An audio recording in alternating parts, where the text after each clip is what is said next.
Muchas gracias por la invitación. Feliz de presentar y volver a presentar en la escuela de diseño. Eh, la Nico, bueno, ya me presentó, les cuento un poco más o menos en qué es lo que estoy. Diego Pinochet, candidato a doctor del Design and Computation Group en MIT, investigador en el Encoded Elements Lab, que es un laboratorio que está dirigido por Marcelo Coelho, que es un diseñador y profesor que es de Brasil, que es uno de los Head of Design de la compañía Formlabs de impresión 3D, que tiene su laboratorio en MIT en algo que se conoce como Design Plus, que es un hub de diseño e innovación en MIT, y yo llevo trabajando ya 4 años en este laboratorio. Soy investigador asociado del Computational Making Group, dirigido por Terry Knight, que también ella es profesora del grupo de diseño y computación, y ella es mi profe guía, mi advisor.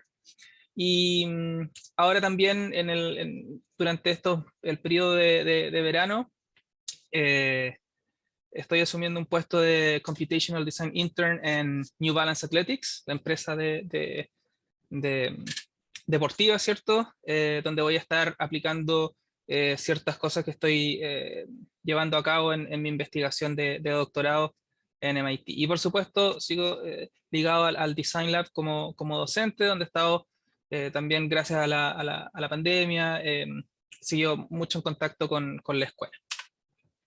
Les cuento un poco de mí, aparte de ser arquitecto, diseñador computacional, nerd o lo que sea. Eh, También me gusta mucho la fotografía, y en ese sentido les quería mostrar esto porque muchas de las cosas de las que les voy a hablar hoy día tienen que ver también con nuestro medio ambiente. Principalmente a mí lo que me motiva de la fotografía, ¿cierto? Es capturar básicamente el mundo construido y natural.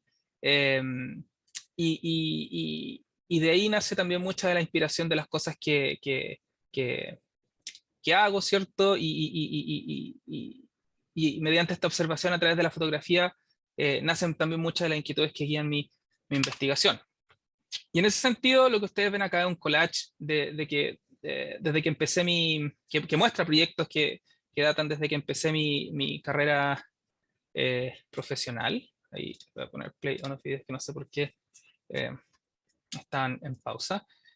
Donde durante mi carrera, desde que yo me gradué el 2009 de la Católica como arquitecto y saqué mi primer máster en arquitectura, pero desde más o menos el 2007, 2008, que empecé a hacer clases en la Católica, eh, fundamos una oficina con 2 socios, con Leonardo Suárez y Eduardo Pham, de FPS Arquitectos, con los cuales construimos un par de cosas, ¿cierto? Y fuimos premiados internacionalmente por uno de los edificios, pero también, junto con eso, y la labor académica siempre ha estado mi inquietud de entender y mezclar lo que es el diseño, ¿cierto?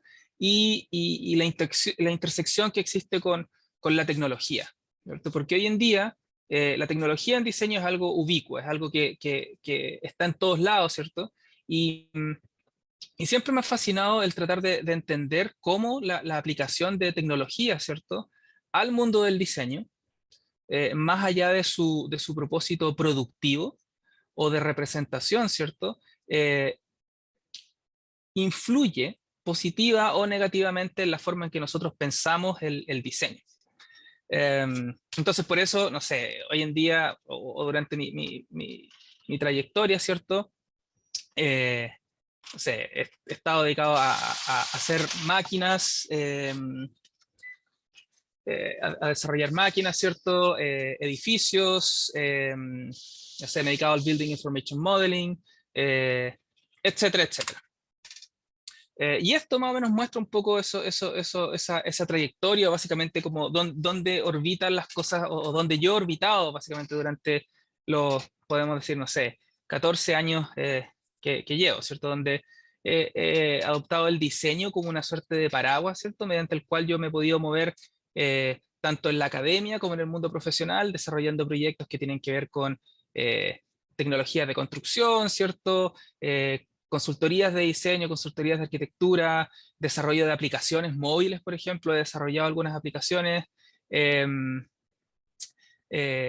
sé, realidad virtual, realidad aumentada, el desarrollo de herramientas computacionales para el diseño y para la fabricación digital, robótica, diseño de máquinas, etcétera. Y bueno, más información de eso lo pueden ver en mi página, que es creativedesignmachines.xyz o .com. Ahí pueden ver algunos proyectos. Pero una de las cosas que me gusta, de las que me gusta hablar, de que justamente en esta intersección de diseño y tecnología, siempre ha habido una constante, o por así decirlo, una obsesión, que ha sido desde que empecé, por ejemplo, a estudiar arquitectura en la Católica, es básicamente en esta transición o en esta traducción o set de traducciones, ¿cierto?, que existe entre lo que uno piensa, lo que uno imagina y lo que uno ejecuta, por así decirlo, ¿cierto? En ese sentido, como una cosa que nace como una chispa, ¿cierto?, supuestamente dentro de nuestra cabeza, llega a transformarse en algo que uno puede tomar, ¿cierto?, romper, echar a perder, usar, etcétera. Sea esto un edificio, una taza, una escultura, una pintura, un auto, un zapato, etcétera. En ese sentido, como que me salgo un poco de lo que es mi disciplina base, por así decirlo, que es la arquitectura, y estos cuestionamientos nacen más como desde el amplio ámbito del diseño, y a través de la investigación académica, ¿cierto?, en diferentes papers, he logrado vertir básicamente todas estas inquietudes, pensamientos y hacer las preguntas que han guiado mi desarrollo profesional y académico, y se han complementado. Entonces, por eso que hoy en día yo les voy a hablar de ciertos temas que, que considero, ¿cierto?, tienen que ver con la pertinencia de la aplicación del diseño a la luz de la tecnología, ¿cierto? Y básicamente los ciertos desafíos que existen hoy en día. Es por eso que esta charla se llama El laboratorio a la práctica y las promesas de las tecnologías disruptivas en diseño. Y para empezar, ¿cierto? Uno puede empezar a cuestionarse, o desde mí, por así decirlo, si me pudiera yo poner en un área o una disciplina, ¿cierto? Yo hoy en día, más que decir que soy un arquitecto, soy un diseñador computacional. Porque utilizo computación, ¿cierto?, como medio para pensar y para ejecutar diseños. Y en ese sentido uno podría empezar a preguntarse, ¿qué es computación? ¿Cierto? ¿Qué es el diseño computacional? Y uno podría tener, no sé, pues este video súper sofisticado de un software, ¿cierto?, de una impresión robótica que ustedes estaban viendo ahí, impresión 3D, versus lo que está al otro lado, que es un dibujo, que corresponde a los shape grammars, que eh, básicamente, o este dibujo fue hecho por George Steiny y creador de los shape grammars junto con James Gibb, que es básicamente una forma de pensar el diseño desde el cálculo, del cálculo visual, desde la computación, y que te dice, ¿cierto?, que el diseño computacional no necesariamente es un diseño que utiliza computadores, sino que utiliza una forma de pensar el diseño como un proceso que evoluciona, como un proceso que no es fijo, en donde hay espacio para las tincadas, ¿cierto? Para el error, para la imaginación, para todas esas cosas que nos hacen humanos, ¿cierto? Y que nos permiten experimentar, ¿cierto?, el asombro, cuestionarnos cosas y básicamente actuar en nuestro mundo, ¿cierto? Y cómo entendemos básicamente que el diseñar tiene que ver con el hacer, y este hacer a la vez tiene que ver con cómo básicamente los procesos del hacer se desenvuelven, ¿ya? Se desenvuelven en la medida que nosotros lo estamos haciendo, es decir, son netamente interactivos donde nada es fijo. Y en ese sentido a mí me gusta esta visión del diseño computacional que tiene que ver con básicamente considerar que el diseñar es hacer, y es un proceso activo, y se relaciona con básicamente aspectos sensoriales particulares que se sintetizan con inquietudes intelectuales, ¿cierto?, que dan origen a nuevos significados y básicamente nuevas maneras de afrontar problemas, por ejemplo, relativos al diseño o relativos a cualquier cosa. Y en ese sentido también, si uno va, por ejemplo, a la raíz de la palabra computación, ¿cierto? O cuál es la que se relaciona más, podemos ir a la palabra computare, ¿ya? Y computare es una palabra en latín que se refiere a cómo el diseño tiene que ver con la organización de las cosas, el cómo ponemos las cosas en cierto orden, pero a la vez tiene que ver en cómo ponemos a las cosas en cierto orden, pero básicamente como algo integrado, ¿cierto? Donde uno podría pensar de que el computar algo, el hacer computación, tiene que ver con no solamente cosas que pasan en la cabeza, sino que con las cosas que existen en el mundo real, ¿cierto? Materiales, las herramientas que utilizamos, etcétera, etcétera. Eh, entonces, básicamente esa es una visión del diseño que a mí me interesa perseguir. Y en ese sentido, ¿cierto? Me gusta mostrar este collage, y este collage lo vamos a ver en esta presentación, porque vemos muchas cosas que hoy en día, cuando uno habla, ¿cierto? O muestra diseño computacional, o piensa en diseño computacional, o googlea diseño computacional, aparecen cosas muy similares a esta. Hay ciertos proyectos que son míos y otras cosas que probablemente ustedes van a reconocer, no sé, Iris Van Herpen o Neri Oxman, ¿cierto? Zaha Hadid, eh, diferentes proyectos que más o menos hablan de lo mismo, ¿cierto? Una cierta estética, una cierta manera de hacer a partir del uso de máquinas y computadores. Y en ese sentido, ¿cierto? Mientras la invención de estas herramientas de diseño computacional que nosotros entendemos nacieron hace más de 60 años y prometían, ¿cierto? Una liberación eh, creativa para los usuarios, en ese caso, arquitectos y diseñadores, ¿cierto? El desarrollo, me estoy refiriendo al desarrollo de hardware, ¿cierto? Computer Aided Design, a los inicios, a fines de los 50, inicios de los 60, y a la vez también el desarrollo de máquinas de fabricación, que principalmente fueron utilizadas en la milicia, ¿cierto? Financiadas, por ejemplo, por la milicia en Estados Unidos, que dieron paso a la invención de máquinas CNC, eh, venían con esa promesa de liberar, por un lado, ¿cierto? Obviamente aumentar la productividad después de la Segunda Guerra Mundial, pero también una corriente que decía, esto nos va a liberar de forma creativa. Sin embargo, uno se pone a analizar cuál ha sido la evolución desde esas primeras promesas, ¿cierto? Las dulces promesas del diseño computacional. Vemos que los esfuerzos, básicamente, del uso o la manera en que esta liberación creativa sucedió, se enfocaba en liberar al usuario de la parte tediosa del diseño. Pensemos, por ejemplo, en un arquitecto que tiene que, no sé, diseñar una casa, por ejemplo, y generar muchos planos, ¿cierto? Eso no es la parte entretenida, por ejemplo, del diseñar una casa, ¿cierto? Bueno, a lo mejor alguien lo encontrará así, pero generalmente uno dice es la parte tediosa, ¿cierto? Hacer especificaciones técnicas, hacer un plano, etcétera. Probablemente para un diseñador industrial es lo mismo. Lo rico, ¿cierto? Estar con el lápiz, doblando cosas, pegando papeles, poniendo masking tape, modelando algo en el computador, ¿cierto? Pero no dibujando un plano. Entonces, todo eso que pertenecía al mundo de lo tedioso, ¿cierto? Es donde se puso el énfasis, ¿cierto? O la tecnología se puso en esa área, ¿cierto? Básicamente a eliminar lo tedioso del proceso de diseño para que uno fuera libre de pensar y básicamente libre de ejercer básicamente rol o el lado artístico del diseño.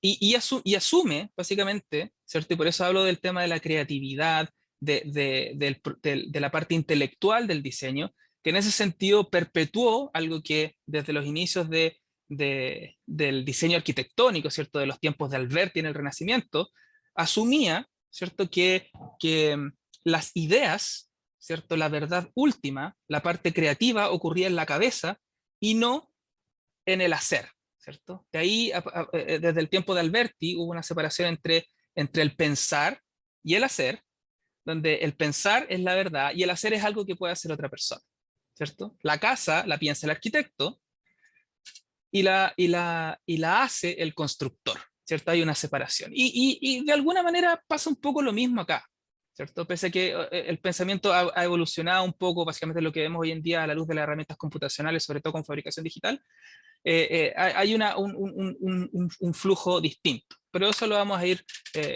elaborando. A lo que quiero llegar, ¿cierto? Es que Hoy en día, ¿cierto? Nos cuestionamos mucho respecto del qué ocupamos para diseñar, qué herramientas, por ejemplo, qué técnicas, o básicamente qué es lo que hago con tecnología y diseño, ¿cierto? Optimizar algo, o ocupo, por ejemplo, algo para hacer cosas más rápido o mejor. Hoy en día se habla mucho de estas máquinas alucinando nuevas imágenes y que esto va a ser el inicio de la muerte del diseñador o del arquitecto. Eh, el cómo también, ¿cierto? El cómo yo logro hacer lo que hago, ¿cierto? A través de diseño computacional, utilizando inteligencia artificial, fabricación robótica, diseño generativo, o también se cuestiona el por qué, ¿cierto? El por qué yo usaría, por ejemplo, cierta tecnología o ciertos procesos de diseño, por ejemplo, para ser más productivo o incluso para ser más creativo. Hay muchas personas que dicen, yo uso computadores porque me permiten o supuestamente me permiten ser más creativo. Sin embargo, hay algo que queda un poco de lado, ¿cierto? Y a mí me gusta discutir de estas cosas y generalmente si aparezco en alguna presentación, aparezco viendo el famoso, no es el what, el how, el why, el qué, el cómo, el por qué, sino el y qué, el so what, ¿cierto? Si uno quiere diseñar, puede diseñar con un lápiz, puede diseñar doblando una servilleta, y el por qué, por ejemplo, el diseñar o utilizar tecnología, por ejemplo, podría ser importante para mi labor de diseñador.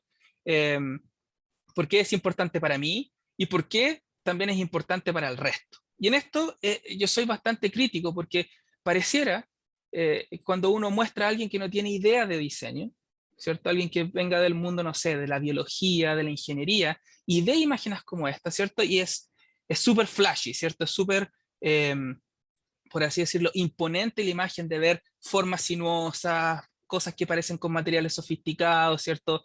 Gente sacándose fotos con una pose, no sé, a lo Neri Oxman, si la conocen, el uso de sensores, tecnología, todo es súper como cautivador y sexy. Pero después de que pasa, ¿cierto? La impresión de lo sexy, ¿qué es lo que queda, ¿cierto? Y hay un so what. Y es por eso que a mí me interesa y hablo sobre el estado en el que nos encontramos hoy día cuando hablamos de diseño computacional, de diseño a través de tecnología o en esta intersección. Para nadie es sorpresa que hoy en día en el planeta, ¿cierto? En el mundo, estamos viviendo ciertas urgencias o estamos en una etapa donde estamos viendo que cada día más se habla de estos temas. Por ejemplo, lo que ustedes ven acá es una imagen del famoso Carbon Counted Clock, que es un reloj que dice que en cierto tiempo, esta imagen no sé desde cuándo no sé cuánto tiempo queda, pero en ese entonces quedan 7 años entre 2 días, 12 horas, 6 minutos, 8 segundos para, se supone, sobrepasar el presupuesto de carbono en la Tierra. ¿Ya? En ese entonces, supongamos que quedan 7 años. Después de esos 7 años, básicamente los cambios que ocurran en nuestro planeta son totalmente irreversibles. ¿Ya? Es decir, se pueden frenar, pero son irreversibles. Y eso es algo que hemos escuchado. Escuchamos a Greta Thunberg, por ejemplo, hablando de lo mismo. Escuchamos a muchas personas hablando de cómo estamos cada día agotando, ¿cierto? Estas instancias donde dicen, si no paramos, si no cambiamos nuestra forma de pensar, estamos fritos, ¿cierto? Entonces, en ese sentido, cuando vuelvo a esta imagen, ¿cierto? Es, chuta, como diseñadores, ¿qué es lo que estamos haciendo? Nos estamos preocupando por cosas que son súper flashy, súper sexy, pero en realidad estamos atacando los problemas que debemos atacar. En parte sí, puedo decir sí, ¿ya? Pero hay mucho más para discutir. Entonces, pongámonos en este escenario, ¿cierto? Ahora que es un poco pesimista, catastrófico lo que le estoy hablando. Cifras, ¿cierto? Vemos cómo, ¿cierto? Hoy en día se habla de grandes movimientos migratorios a partir de las cosas que están sucediendo en el mundo, ¿cierto? De cómo por temas políticos, por temas ambientales, etcétera, las poblaciones se están moviendo. Pero también, si nosotros vamos a las cifras que nos presenta la ONU, por ejemplo, vemos que hoy en día estamos rozando, ¿cierto?, los 8 billones de habitantes, y las perspectivas es que en 30 años más vamos a añadir o van a existir 2 billones más de personas en este planeta. Y para el 2100, es decir, en 80 años más, o poco menos de 80 años más,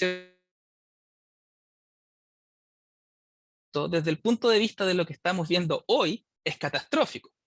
¿cierto? Por las consecuencias que esto tiene. Pero también nos lleva hay ciertas personas que dicen que para poder suplir la demanda de infraestructura, ¿ya? Para acoger, para que todos podamos vivir 11 billones de personas en el planeta, vamos a tener que construir la misma cantidad de infraestructura que hemos construido en 2000 años, ¿cierto? La tenemos que construir en 80. Y eso, si uno lo pone en perspectiva, es súper heavy, es súper crítico, y es una urgencia que tenemos ahora. Y a partir de eso, ¿cierto? Uno puede empezar a desgranar el choclo, ¿cierto? Y empezar a ver ciertos temas que de alguna manera, ¿ya? Para quienes están inmersos en el mundo del diseño, empiezan a verse un poquito familiares. Por ejemplo, cuando hablamos de la cantidad de infraestructura que tenemos que producir, ¿cierto? De aquí a 80 años, empezamos a ver con qué vamos a construir esa infraestructura. Y si pensamos solamente en el mundo, en la industria de la construcción, que es algo cercano a mí como arquitecto, ¿cierto? Vemos que estamos quedándonos sin materiales para construir, como hemos construido en los últimos, no sé, pongámosle, incluso 100 años, ¿cierto? Que el hormigón armado es algo que es súper usado en la mayor parte del mundo.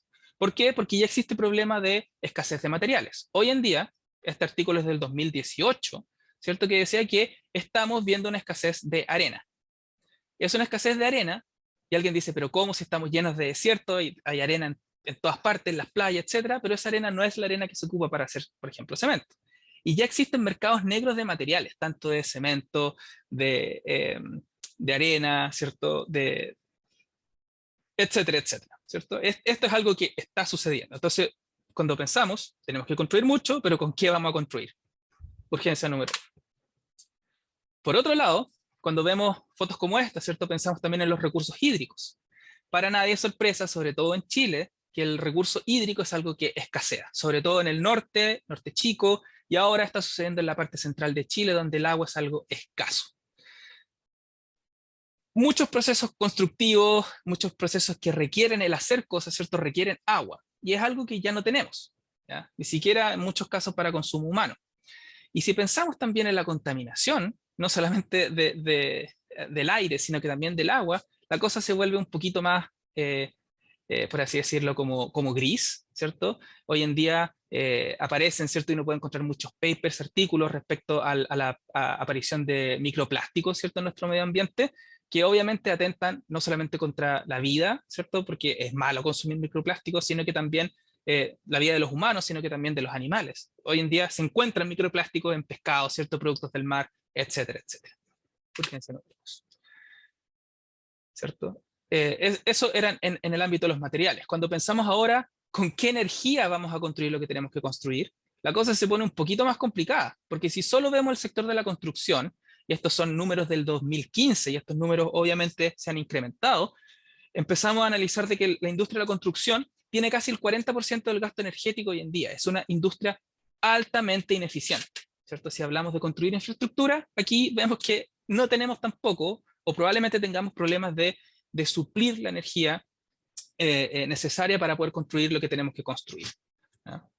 Ese número, los 151 exajoules, no tengo idea cuánto será, pero al parecer es mucho. Y eso es entre la construcción de edificios y también la operación de edificios.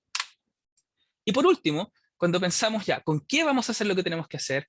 ¿Con qué energía vamos a hacer lo que tenemos que hacer? Pero también, ¿quién va a construir lo que tenemos que hacer? Existe otra urgencia, porque se dice que no vamos a tener suficiente mano de obra para poder construir lo que tenemos que construir de aquí a que se cumpla tanto el reloj, ¿cierto?, de la huella de carbono, del presupuesto de carbono, o que seamos 11 billones de personas. Es decir, hay muchos problemas y urgencias. Y cuando pensamos, ¿cierto? Hoy en día se empieza a hablar bastante de esto, que son los 9 Planetary Boundaries, que básicamente el año 2009, ¿cierto? Un equipo internacional de científicos definieron 9 planetary boundaries o límites o áreas, ¿cierto? En las cuales demarcaban, ¿cierto? Ciertas áreas mediante las cuales la Tierra, ¿cierto? El planeta Tierra se podía mantener estable dentro de los próximos 10.000 años. Desde que apareció la civilización, ¿cierto? Esto incluían, por ejemplo, cambio climático, ozono, ¿cierto? Agua, bosques, básicamente recursos, etcétera. Y lo que pasó, ¿cierto? Una de estas áreas, que es lo que se conoce como las novel entities, que básicamente son cosas que se relacionan directamente con la era del antropoceno, es decir, cuando la humanidad, no voy a decir el hombre, sino que hombre y mujer, ¿cierto?, pisaron la Tierra, empezaron a aparecer cosas nuevas, cosas que eran ajenas a la Tierra o que no existían. Y por primera vez, el 2015, esto algo que no estaba medido, ¿cierto? Se empezó a medir de que, chuta, realmente estas novel entities sobrepasaron este límite fue sobrepasado. Como humanos hemos introducido tantas cosas nuevas, ¿ya? Que algo está pasando. Entonces, cuando una de las noticias que uno lee ahora más y más, ¿cierto? Esto también está súper de moda y lo pueden encontrar harto, ¿cierto? Cuando uno habla de las novel entities, el boundary, el límite de estas novel entities fue excedido, ha sido excedido. Y cuando uno dice, ¿qué son las novel entities? Estas entidades nuevas, por así decirlo, ¿cierto? Son cosas que han sido creadas e introducidas al medio ambiente por los humanos, que pueden tener efectos positivos o negativos, efectos disruptivos positivos o negativos, ¿cierto? Y en ese sentido uno dice, chuta, esto es algo, es algo serio, ¿cierto? Y nuevamente vuelvo a esta imagen. Cuando de alguna manera nosotros nos preocupamos de hacer cosas bonitas, o sea, o se piensa, ¿cierto?, que el diseño tiene que ver con hacer cosas bonitas, estéticamente bonitas, ¿cierto? Vemos que en este caso, ¿cierto?, más allá de hacer cosas bonitas a través de tecnología, a través de incorporar cosas de otras áreas, ¿cierto? Hay ciertos desafíos para hacer cosas que funcionen bien y que tengan, básicamente sean novel entities positivas, ¿cierto? En este caso, esta imagen habla de que más allá de esto, de esta primera imagen, hay un desafío en el cual el diseño tiene harto que decir para poder crear efectos negativos, efectos disruptivos y efectos que logren cambiar el cómo hemos hecho las cosas en estos últimos años. Y eso tiene que ver, y eso es algo que no lo estoy diciendo yo, no es algo que yo como diseñador, arquitecto, etcétera, le esté diciendo a ustedes, es algo que está pasando en todo el mundo. El diseño hoy en día está de moda, ¿ya? Porque la manera de pensar el diseño, ¿cierto? Tiene ciertas características que pueden potencialmente, y mucho lo dice, en MIT se habla de esto todos los días, ¿cierto? De que a través del diseño es que se pueden entregar mejores respuestas integrando áreas de conocimiento, integrando disciplinas, ¿cierto? En pos de innovar y dar nuevas respuestas innovadoras, no solamente eficientes en términos de números, sino que innovadoras que sean disruptivas para poder mejorar como planeta, más allá de lo estético. Y en ese sentido, ¿cierto? Cuando uno empieza a ver qué es lo que se está haciendo, ¿cierto? En el ámbito del diseño, obviamente les puedo mencionar algunas cosas. ¿Cuáles son, o básicamente, cuáles son ciertas áreas que hoy en día están traspasando, ¿cierto?, las fronteras de lo que es el laboratorio, ¿cierto?, de hacer algo entre cuatro paredes, entre hacer algo en un Fab Lab, entre hacer algo en una pantalla, y que hoy en día están empujando para generar este cambio disruptivo positivo en terreno, ¿cierto?, más allá del laboratorio, en la práctica. Probablemente también si ustedes están familiarizados con el tema de la fabricación digital, ¿cierto?, del diseño computacional, probablemente han visto una foto de este espacio, ¿cierto? Este espacio es el célebre laboratorio del ETH, ¿cierto? Donde está el laboratorio de fabricación robótica del ETH, el ETH, ¿cierto? En Zurich, eh, donde tienen muchos brazos robóticos y básicamente todos sus proyectos se basan en fabricación robótica, en donde es uno de los centros, por así decirlo, neurálgicos, donde hoy en día se están haciendo proyectos que están orientados, ¿cierto?, de aquí al corto y mediano plazo, realmente aplicar, por ejemplo, robótica para construcción, ¿cierto?, para mejorar la eficiencia, para mejorar la productividad, para hacer más sustentable, por ejemplo, la industria de la construcción. En este caso, grupos de investigación como el grupo de Gramaccio Kohler, ¿cierto? El grupo de Philip Bloch, o todo el NCCR, que es el laboratorio de fabricación del ETH, ¿cierto? Están empujando la fabricación robótica para poder suplir, por ejemplo, esta demanda por mano de obra que existe hoy en día. Y en ese sentido hay otras escuelas, ¿cierto? Y otros lugares, como por ejemplo la Universidad de Princeton. Este es un proyecto del Create Lab dirigido por Stefana Parasho, que ella es una experta que salió de hecho del ETH, en donde están también replanteándose cómo la robótica puede traspasar, obviamente el estar en un laboratorio, ¿cierto? Y ser aplicada, por ejemplo, para dar procesos colaborativos entre un ejemplo, y una máquina, para poder hacer formas, perdón, cosas más eficientes, ¿no? Ahí vemos un proyecto que hicieron con Skidmore, Owens and Merrill, donde básicamente exploraban el ensamblaje, básicamente la creación de diferentes estructuras en base a bloques de vidrio, ¿cierto? Pero tenía, obviamente, si uno va al paper, a la investigación que se lleva a cabo, básicamente empujaba, ¿cierto?, el cómo hoy en día podemos implementar colaboraciones entre humano-máquina in situ. Por otro lado, cuando uno empieza a ver no sé, impresoras 3D, ¿cierto? Ya, básicamente es súper fácil acceder a una impresora 3D, a diferencia de hace 10, 15 años atrás, ¿cierto? Que eran tecnologías muy caras. Hoy en día también se está dando el salto para implementar la impresión 3D, en este caso en situaciones reales, ¿cierto? No solamente cosas hechas en plástico, sino, por ejemplo, que la impresión en metal. En este caso, este es un proyecto de MX3D, de un puente impreso en metal, ¿cierto? A partir del uso de brazos robóticos, que se instaló en Holanda, en donde se ve que ya hay esfuerzo, obviamente, de dar el paso más adelante, ¿cierto? No solamente estar imprimiendo cosas en plástico o en cerámica, ¿cierto? Los típicos floreritos, ¿cierto? O imprimiendo cositas de plástico PLA, que de hecho, más allá de que digan que el PLA es medioambientalmente amigable, ¿cierto? No lo es.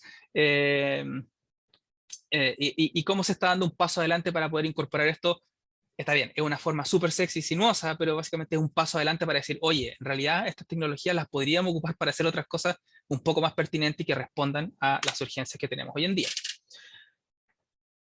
Perfecto, robótica, se están dando pasos hacia adelante. También, hoy en día, si pensamos en la inteligencia artificial, hoy en día, inteligencia artificial, tanto como el diseño, está súper de moda. Yo en mi investigación, por ejemplo, aplico mucha inteligencia artificial, porque es algo que mm, no sé si es que haya que aprenderlo, pero es algo que está ahí. Y básicamente uno podría empezar a cuestionarse, ok, ¿qué pasa con esto? ¿Cierto?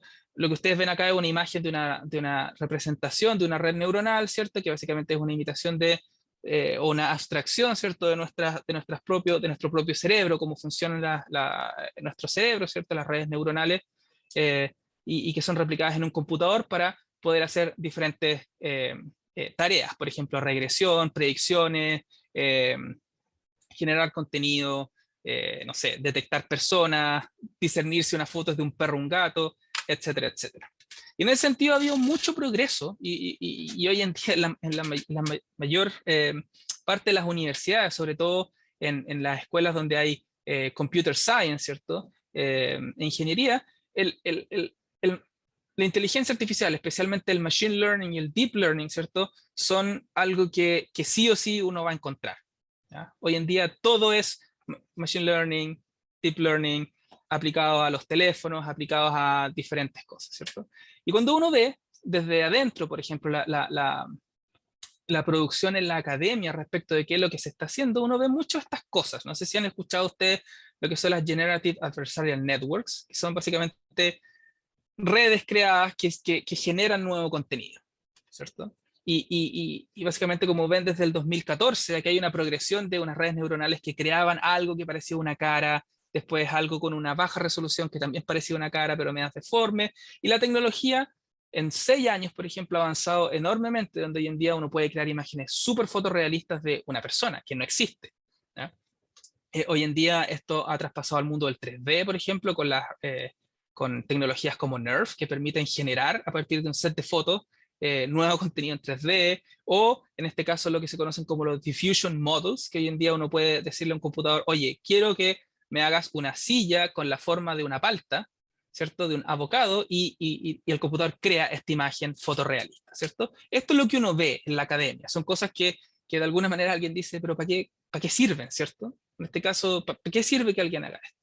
Y de ahí viene también un poco el cuestionamiento. Vemos nuevamente, este es un video del poder de estas GANs, ¿cierto? Generative Adversarial Networks, que en este caso está tratando de crear una foto de Kevin Hart, ¿cierto? Y uno dice, el so what. Yo veo esto, lo encuentro súper así fascinante, ¿cierto? De que un computador a partir de ver y de entender un set de, no sé, 3.000 fotos pueda después uno pueda decirle, oye, genérame una foto de Kevin Hart y pueda llegar a hacer. Y en ese sentido, ¿cierto? Uno dice, pero por otro lado, no estoy minimizando la investigación en este sentido, pero las GANs, ¿cierto? Esto que ustedes están viendo acá, lo muestro porque hoy en día cuando uno ve diseño y inteligencia artificial, esto es lo que ve, ¿cierto? Ve gente haciendo imágenes de edificios que parecen de Gaudí, que parecen de no sé qué, o diseñadores que están haciendo una silla que parece la silla IMSS, o parece una silla de Le Corbusier, o parece una silla de tal diseñador, etcétera, etcétera. Y uno dice, chuta, está bien, pero, o sea, ¿para qué lo ocupamos, cierto, en la realidad? Y por otro lado, ¿cierto? Hay investigaciones que usan no solamente inteligencia artificial, pero también lo combinan con robótica, por ejemplo, para los archiconocidos robots de Boston Dynamics, ¿cierto? Este es el robot Atlas, que la mayoría lo conoce, lo ha visto, ¿cierto? Haciendo parkour o bailando, etcétera, etcétera. Donde empresas, ¿cierto? Están, obviamente, este es el laboratorio, pero están empujando, ¿cierto? Están empujando con todos sus recursos para que esto vea la luz y pueda dar soluciones desde la ingeniería, desde el computer science, ¿cierto? Desde incluso el diseño, ¿cierto?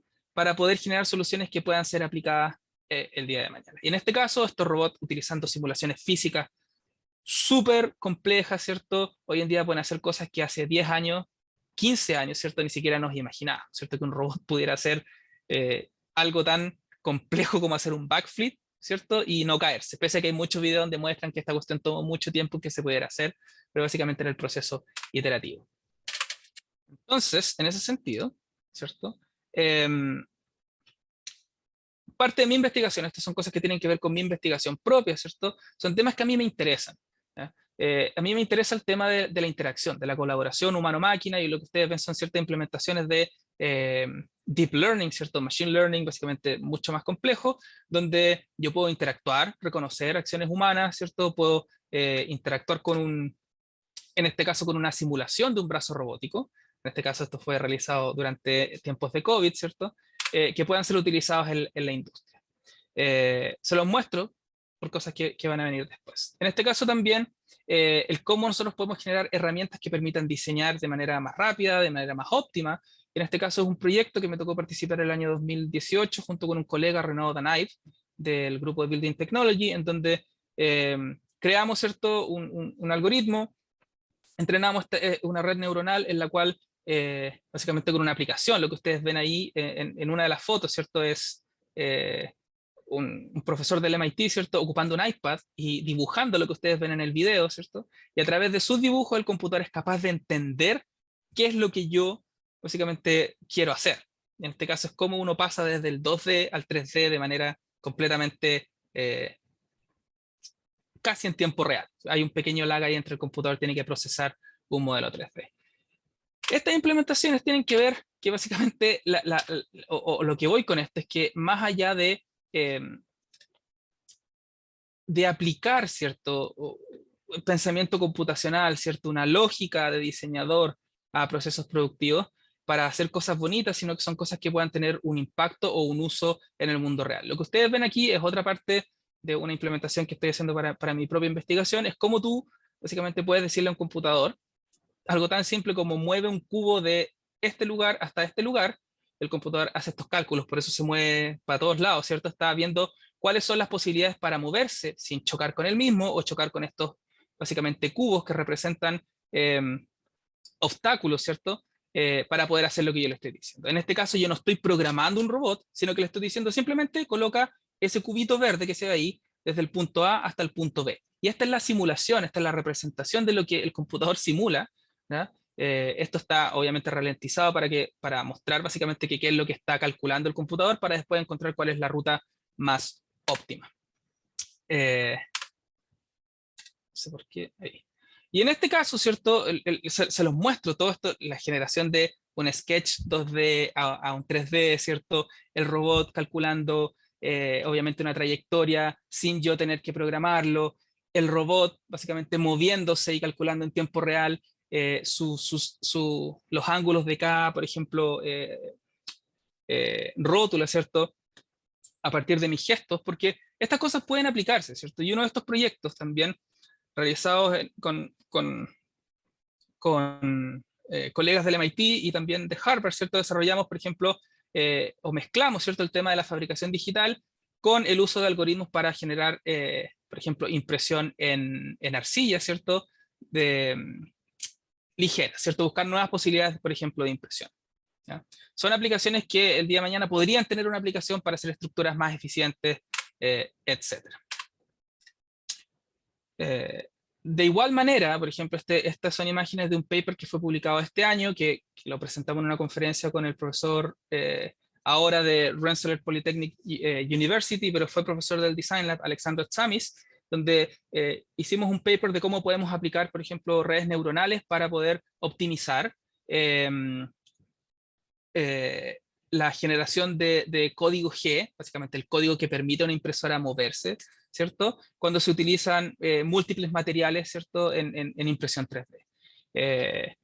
Entonces, básicamente es como, lo que le estoy tratando de mostrar es cómo, y bueno, y esta es una de las máquinas que desarrollamos, ¿cierto? Para tales efectos, para probarlo, cómo siendo un diseñador, ¿cierto?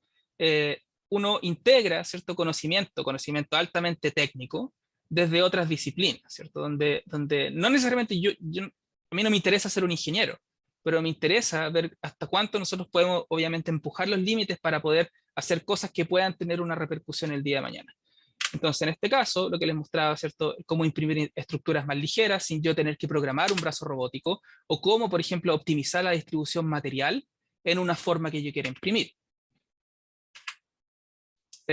Y en ese sentido, por ejemplo, esta es una investigación del colega con el que hicimos este proyecto que les mostré de hacer un sketch y generar un brazo robótico 3D. Estos son extractos de su tesis de doctorado del año 2020, donde justamente desde el Building Technology Group, ellos están obviamente utilizando estas herramientas para hoy en día aplicarlas, ¿cierto? En el mundo real. Y su investigación, por ejemplo, es cómo nosotros como diseñadores podemos utilizar inteligencia artificial, en este caso machine learning, para explorar lo que se conoce como un design space, posibilidades de diseño, pero también optimizar desde el punto de vista de material y de performance estructural, ¿cierto? El desarrollo de formas que sean más livianas, que optimicen el uso de material y que básicamente sean fáciles de construir. Y ya que me metí en el tema de la fabricación, ¿cierto? Esta es otra área que hoy en día, a la luz de ciertos desafíos, ¿cierto? Y por eso les mostraba esta cosa media gris de cuáles son los desafíos como humanidad, porque hoy en día se ve que muchos de los acercamientos de otras disciplinas al diseño y viceversa tocan temas que son transversales a lo que yo les mostré, ¿cierto? Y uno de ellos es la fabricación digital. Habiendo pasado o superado, por así decirlo, la novedad de utilizar impresoras 3D, de utilizar brazos robóticos, o incluso ahora pasando a la borrachera de lo que es la inteligencia artificial, ¿cierto? Estamos viendo cómo las cosas con el tiempo solas empiezan a depurarse y empiezan a aparecer cosas que son un poquito más pertinentes y van más allá de simplemente mostrar una forma. Y tal es el caso de la impresión 3D, por ejemplo, el uso de biomateriales. Eh, Hoy en día hay muchos proyectos, ¿cierto? Los podemos, o sea, uno levanta una piedra y puede haber proyectos que se están dedicando al tema biomaterial. Y que es súper bueno, porque de alguna manera se ve que hay un movimiento que está tratando de traspasar la teoría, las ideas, para poder implementar estas cosas. En este caso, este es un proyecto de Eric Klarenberg y no sé cómo se pronuncia su nombre, pero la señorita Dross, ¿cierto? Que ocupan, por ejemplo, algas para generar materiales resistentes para poder hacer impresiones de diferentes cosas. Materiales que son biodegradables, que son solubles, que tienen más de un uso, por ejemplo, y en vez de utilizar plástico, podemos utilizar materiales en base a esto. Otro proyecto que me gusta mucho es un proyecto hecho por Ronald Rael y Virginia Sanfratello. Es una empresa que se llama Forust, que es una empresa que se dedica a la impresión con madera. ¿Ya? Nuevamente, superando el tema de la impresión de plástico, la impresión de resina, que obviamente son súper útiles, etc. Esta empresa, por ejemplo, ellos, con una larga trayectoria en el mundo de la impresión 3D, crearon esta empresa hace un par de años, que se dedica a la impresión con una fórmula y una patente que que ellos tienen, básicamente no es deposición de material, pero imprimen en 3D madera. Yo conocí a Virginia hace aproximadamente un mes, coincidimos en una clase en Rhode Island Institute of Design, que es una de las escuelas de diseño que queda en Providence, al sur de Boston o norte de Nueva York. Y ella llevó básicamente prototipos de lo que ellos imprimen en su empresa, y es realmente impresionante porque básicamente son súper resistentes, son tan resistentes como la madera, eh, y tienen la apariencia de madera, y es todo sustentable porque ellos básicamente imprimen con desechos de la industria de la construcción, de la industria maderera, etcétera. Entonces este es otro ejemplo de cómo, por ejemplo, las tecnologías mezcladas con el diseño están dando soluciones donde ellos se dedican a hacer, por ejemplo, paneles, por ejemplo, de revestimiento, muebles, utensilios a diferentes escalas, utilizando materiales de descarte, de reciclaje. Y ellos mismos, ¿cierto? La oficina que ellos tienen, que se llama Emergent Objects o Rael San Fratello, son pioneros. Ellos están localizados en el límite entre Estados Unidos, al sur de Texas, entre Estados Unidos y México, ¿cierto? Y ellos se han dedicado desde hace mucho tiempo ya al tema de la impresión de 3D a gran escala. Respondiendo y básicamente mostrando también de que hay algo más allá de la impresión de un objeto. Uno puede escalar esto y utilizando materiales nobles. En este caso ellos se dedican o tienen muchos proyectos tan interesantes como esta, que es la Casa Covida, que es el ejemplo de cómo a partir de técnicas locales, ¿cierto? De la gente local ahí del sur de Texas, ¿cierto? Que hacen casas en adobe, en tierra, ellos pueden agregarle, ¿cierto? La inventiva del diseño, agregar tecnología, ¿cierto? Asociarse con la industria, integrar visiones, ¿cierto? Y a partir de ellos como diseñador, eh, empujar, ¿cierto? La construcción o básicamente el dar el paso para poder generar vivienda, ¿cierto? Para poder generar arquitectura a partir de materiales que en este caso no es hormigón, no es acero, sino que son materiales nobles y que existen hoy en día. Entonces, un poco volviendo nuevamente a esta imagen, pero en gris, a lo que voy es que cuando, sobre todo para quienes se unen hoy en día a esta corta presentación, y están en la disyuntiva, ¿cierto? O se hacen la pregunta de por qué a lo mejor me gustaría estudiar diseño, por qué me gustaría meterme en este mundo del diseño, ¿cierto? Y les digo porque el diseño, de alguna manera, ¿ya? Aparte de que está de moda y que todo el mundo quiere acercarse al diseño, y es por una razón, es por una amplitud de mente, ¿cierto? En la cual el diseño no se trata de generar soluciones, ¿ya? No se trata de generar soluciones, sino que se trata de generar procesos, y donde el diseño entiende que nada es final, que el diseño finalmente no termina nunca, que todo es perfectible, que todo es iterable, y que cuando uno piensa de que todo es estático, ¿cierto? Que el conocimiento yo lo puedo extraer de un libro, ¿ya? Como se asume en muchas disciplinas, ¿cierto? Yo para aprender de algo voy a la biblioteca, lo saco, ¿cierto? No sé si han visto ese meme del niñito ese que está frente a un libro y es así como para que el conocimiento le penetre en su cerebro, ¿cierto? El diseño asume que el conocimiento se genera echando a perder, literalmente. Se genera a partir de ir, probar algo, fallar, ¿cierto? Aprender, integrar a quien sabe hacer algo, ¿cierto? Decirle, oye, ayúdame, ¿cachai? Trabajemos juntos, empujemos. Y eso es algo que está pasando hoy en día básicamente en todo el mundo. Para terminar, ¿cierto? Les cuento, por ejemplo, que MIT hace un mes y medio recibió una donación de $100 millones en un fondo que se llama Morningside, parece que es el apellido de los benefactores, ¿cierto? Dieron $100 millones para empujar el diseño a través de todas las disciplinas en MIT. ¿Ya? Y esto básicamente es el espaldarazo final que necesitaba la Escuela de Arquitectura para poder empezar la construcción, finalizar el financiamiento del nuevo edificio que va a tener en MIT, en donde este va a ser no solamente una escuela de arquitectura, de urban planning, etcétera, sino que va a ser un hub de innovación, ¿cierto? Y de empujar básicamente respuestas desde el diseño para los desafíos que tenemos como humanidad. Y esto es un espaldarazo que está pasando no solamente en MIT, sino que en muchas partes, donde se asume, ¿cierto? Que el diseño ya no es algo que sirve para hacer cosas bonitas, sino que pueden ser cosas bonitas, pero también útiles y que tengan o que dejen una huella, o que solucionen y den respuesta a los problemas que tenemos hoy día como humanidad.